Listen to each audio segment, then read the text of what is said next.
Assalamualaikum warahmatullahi wabarakatuh. Perkenalkan, kami dari kelompok 3 yang beranggotakan saya sendiri, Fadli Yasfi Aska Ardana, NIM 025.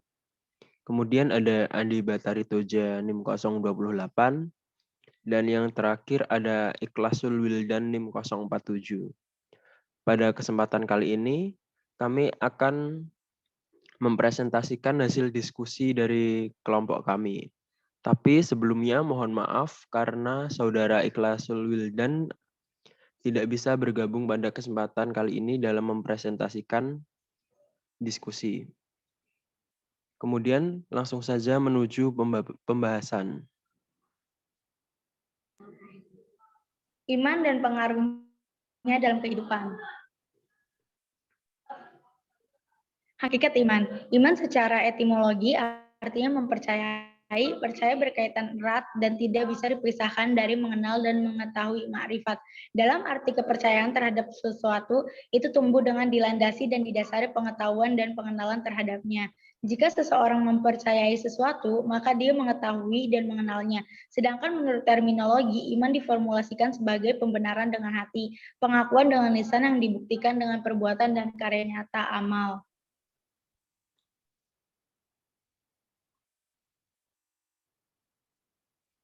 Pembagian hakikat iman. Para ulama membagi hakikat iman dalam 5 tingkatan, yaitu 1. Iman al-wasitu, yaitu iman yang dimiliki oleh para malaikat, di mana tingkatan iman ini tidak pernah berkurang dan tidak pula bertambah. 2. Iman al-ma'sum, yaitu iman yang dimiliki oleh para nabi dan rasul Allah Subhanahu wa taala, di mana tingkatan iman ini tidak pernah berkurang dan akan selalu bertambah ketika wahyu datang kepadanya. 3. Iman al-maqbul, yaitu iman yang dimiliki oleh muslim, di mana iman tingkatan ini selalu bertambah jika mengerjakan amal kebaikan dan akan berkurang jika melakukan maksiat. 4. Iman al-ma'ukuf, yaitu iman yang dimiliki oleh ahli bidah, yaitu iman yang ditangguhkan, di mana jika berhenti melakukan bidah maka iman akan diterima, diantaranya kaum Rafidah atau dukun, sihir, dan yang sejenisnya. 5. Iman al-mardud, yaitu iman yang ditolak, di mana iman ini yang dimiliki oleh orang-orang musyrik, murtad, munafik, kafir, dan sejenisnya.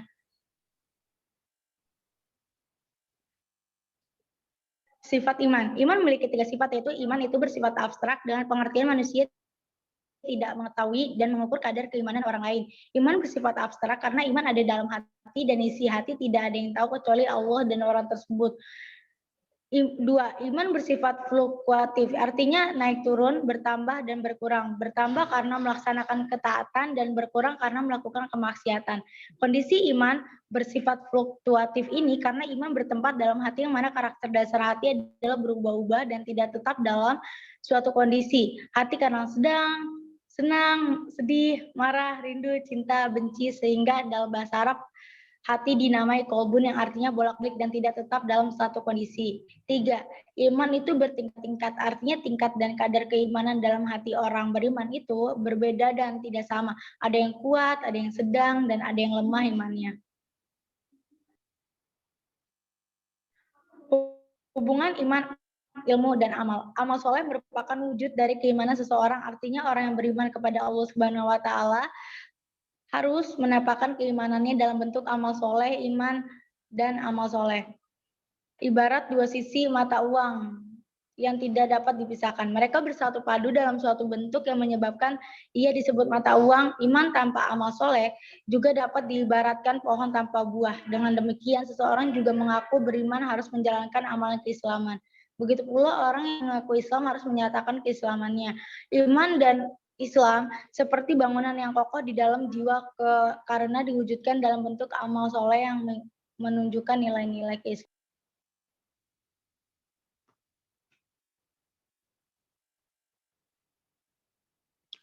Ciri-ciri orang beriman. Yang pertama, punya rasa takut kepada Allah Subhanahu wa taala. Kedua, khusyuk saat melaksanakan ibadah. Ketiga, menjauhkan diri dari tindakan yang sia-sia. Keempat, meneladani Rasul.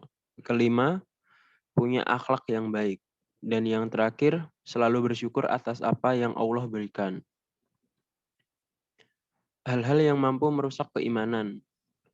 Yang pertama adalah syirik. Syirik adalah segala keyakinan dan amalan yang semestinya hanya untuk Allah, tetapi dilakukan untuk selain Allah. Syirik akbar atau syirik besar, yaitu menyekutukan Allah dengan makhluknya seperti keyakinan adanya kekuatan selain Allah. Misalnya menyembah berhala. Yang kedua, memakan harta riba. Riba menurut bahasa berasal dari kata raba yerbu, yang artinya tambahan. Sedangkan mengenai definisi riba menurut syariah para ulama berbeda pendapat. Akan tetapi, secara umum riba diartikan sebagai utang piutang atau pinjam meminjam atau barang yang disertai dengan tambahan bunga. Agama Islam dengan tegas melarang umatnya memakan riba. Dan yang terakhir, membunuh jiwa manusia. Maksud membunuh dalam pembahasan ini adalah membunuh jiwa yang diharamkan tanpa hak dengan sengaja. Pengaruh iman terhadap kehidupan sehari-hari. Iman kepada Allah sangat berpengaruh terhadap kehidupan seorang muslim. Di antaranya, yang pertama, membuat orang menegakkan syariat. Dalam firman-Nya, sesungguhnya jawaban orang-orang mukmin bila mereka dipanggil kepada Allah dan Rasul-Nya agar Rasul menghukum, mengadili di antara mereka ialah ucapan, kami mendengar dan kami taat, dan mereka itulah orang-orang yang beruntung. An-Nur ayat 51. Kedua, menghindari syirik atau menyekutukan Allah yang nyata maupun tersembunyi. Bukankah Allah cukup untuk melindungi hamba-hambanya dan mereka mempertakuti kamu dengan sesembahan-sesembahan yang selain Allah?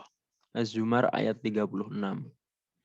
Yang ketiga, mencintai karena Allah. Seorang mukmin akan mencintai seseorang yang juga mendekatkan diri kepada Allah. Mencintai karena Allah tanpa alasan-alasan duniawi yang membutakan. Dan yang terakhir, akhlak yang baik. Akhlakul karimah merupakan buah dari iman yang ditanam dengan kuat dalam hati seorang mukmin. Manusia merupakan makhluk istimewa yang dikaruniai akal. Ia bisa melakukan kebaikan ataupun kejahatan dengan akal. Namun, cahaya imanlah yang membuat seorang mukmin selalu merasa diperhatikan olehnya. Ia menghadirkan Allah di kala susah dan senangnya, sehingga ia selalu cenderung kepada kebaikan. Sekian, demikianlah presentasi dari kelompok kami. Apabila ada kekurangan dalam penyampaian, kami ucapkan mohon maaf sebesar-besarnya. Wassalamualaikum warahmatullahi wabarakatuh. Waalaikumsalam warahmatullahi wabarakatuh.